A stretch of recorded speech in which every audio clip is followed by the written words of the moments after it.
Ladies and gentlemen, boys and girls, welcome to the elevator pitch.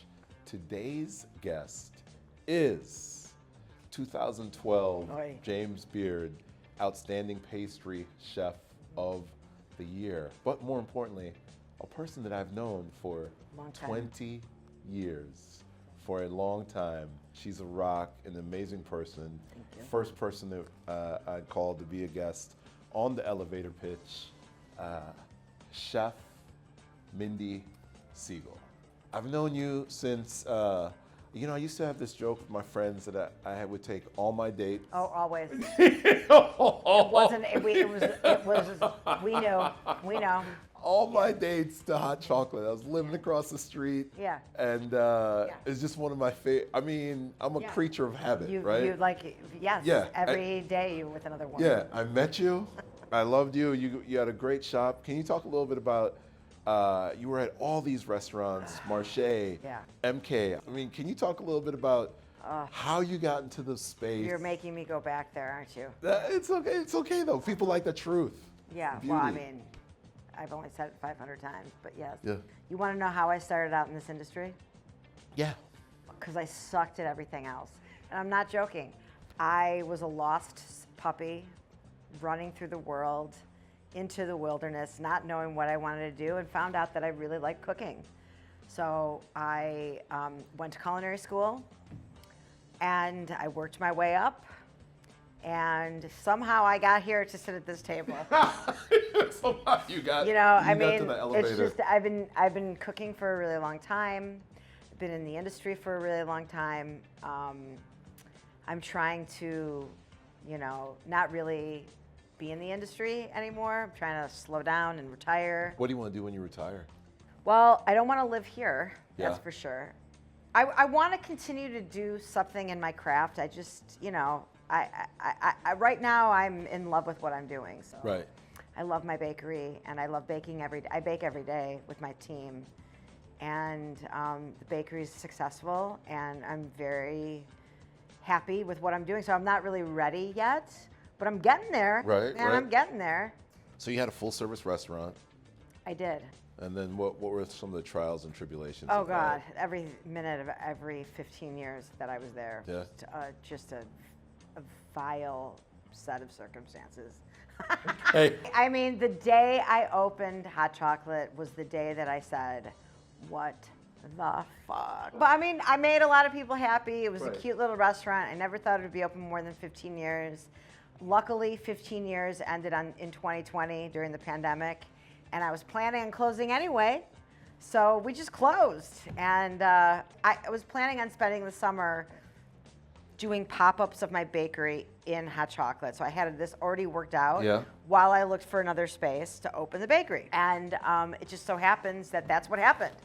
Yeah. By circumstance. I mean, it just happened, and we were very successful. You spoke it into existence in a way. I mean, you had this. Why'd you have this 15-year shot clock Because on the for restaurant? me, 15 years is that's the life. I mean, I know a lot of restaurants have been open for a long time, and a lot of restaurants going on 20 years and blah, blah, blah, blah, blah. But you know what? It just gets stale, and it's time to do something else with yourself. Right. Not necessarily the restaurant, but it's time to move on and to reinvent yourself. And I always think of life in 15-year cycles. So it's like, I like that. I like that. I mean, that 15-year cycle, that's a good, healthy period of time. It's a good, healthy period of time to work on the thing that you're working on, become successful at it for some sort, and then take that experience and do something else.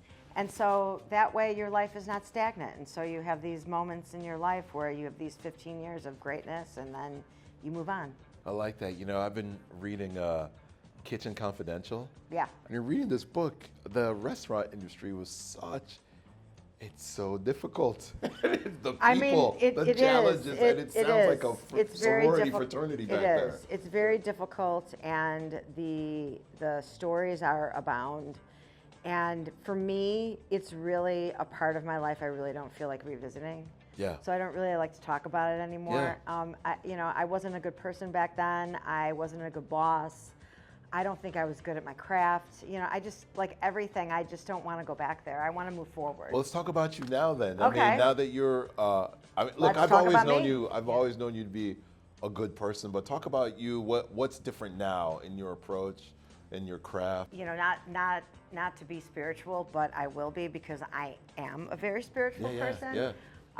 The couple of, the years at Hot Chocolate, I'm trying to work on my career. I'm trying to become known. I'm trying to become successful. I'm trying to do things. You know, you have these employees and they're not as good as you, and you're not nice, and you're anxious, and you're this, and you're mentally ill, and you're doing drugs, and you're whatever you're doing. And it's just like, I wasn't a great person. Right. And, when I decided to close Hot Chocolate, I really needed to look into myself. Right. And figure out how I was going to find peace with things I've done in my past. My marriage, a lot of things. Right. I just forgave myself. Yeah. I gave myself a space to forgive myself. And I really feel like if I can forgive myself, then I can move forward. Because you can't reckon with your future unless you forgive the past. Right. And so I,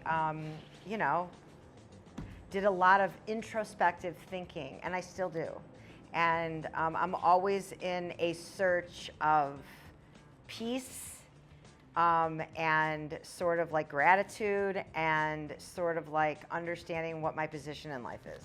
Yeah. No. And how my actions affect other people, how I can become more self-aware, how I make other people feel. Right. To me, that's like the most important thing. Well, it's funny you're saying that because I've got a friend. He does organizational development, and he does all these studies. And he said people don't give a shit about what you say, and they care about what you do, but it's how you make them feel. The right? most That's it. important thing. I was on a panel with all these women entrepreneurs. Yeah.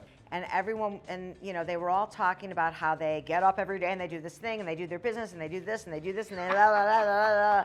And I was like, all you bosses, you got it all wrong. It's how you make other people feel that makes you successful. That's right. Because that's the key to life. It's how you treat other people, and everything will come back to you. Well, I mean, it's really interesting because you're... Because I'm an asshole to you? No. Yeah, I mean, you're one of the 5 biggest bitches that I know, right? I know, for sure. No, it's just like all those years of going to the first establishment, right? Mm-hmm. I went there, honest to God, because of you. And occasionally there was a nice person at the front. Like, I had some cool staff. I had cool staff. Yeah. There was some people that were pretty cool, and I could just, I'm a person that's very interested in I kind of do things based on how I feel and how the people in there are vibing with me. Of course. Right? And so, I see the lines outside of your bakery every Sunday, and I'm like, who is standing in line?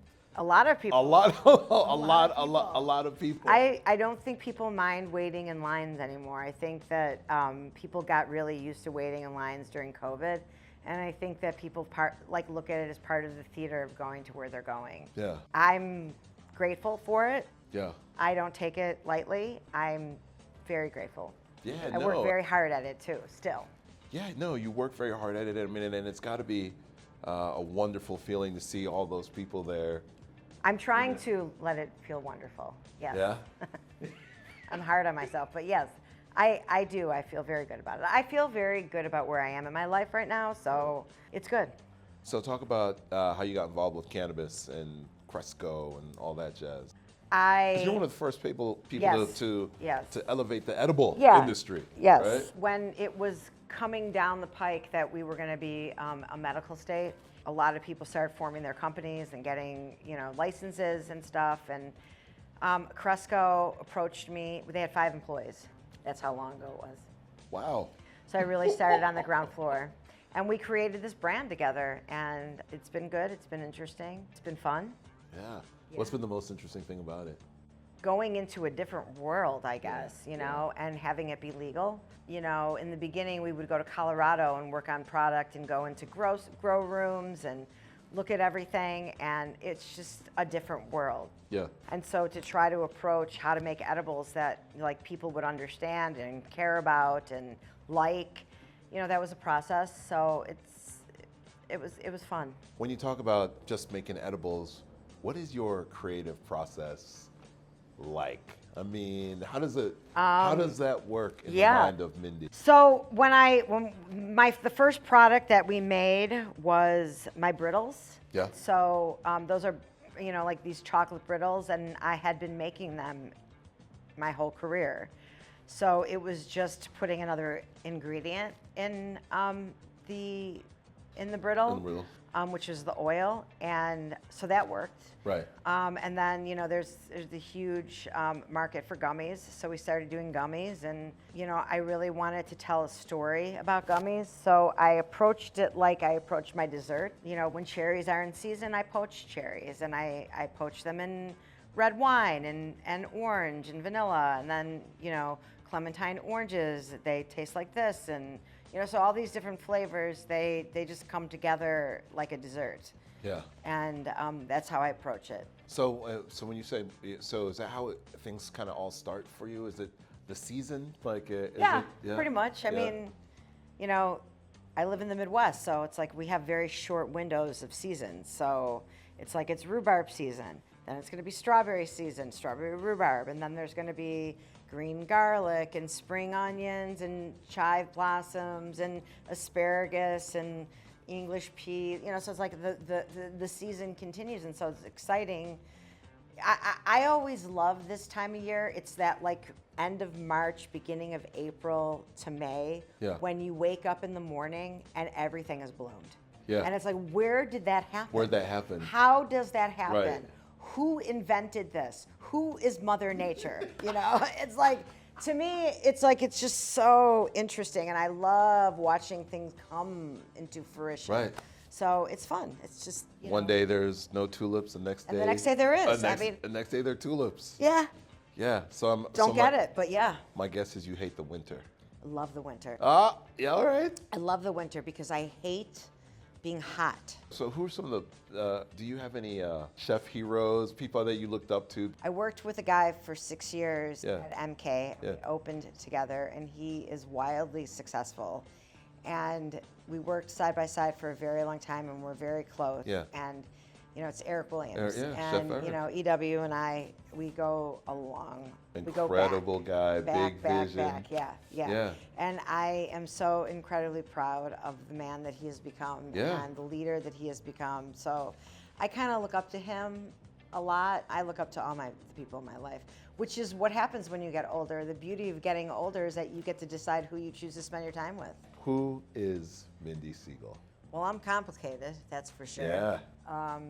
I have many different corners and turns to me, but who I am is I'm a girl who likes to bake, and I really do, and I care about my friends, and I care about my family. I care about making a difference in people's lives. It's very important to me, and I'm generally a very happy person, very creative person. People say I'm crazy, but I'm not crazy. I'm just very focused on my craft and my life and music, and I mean, who am I? I don't know. I'm just a girl. I'm a girl getting through life like everybody else. Yeah. I've got a sense of humor. I make people laugh because I don't take myself so seriously, and that's the whole idea. Again, you're the first person that I called, and when you said yes, awesome. Was so fired up. And you know, when I just looked and I was like, man, 20 years I've known you. 20 years? And I've known you through every sort of major change in my life. So I'm really grateful. Right. You're welcome. I'm really grateful. Well, I'm glad to be a part of it.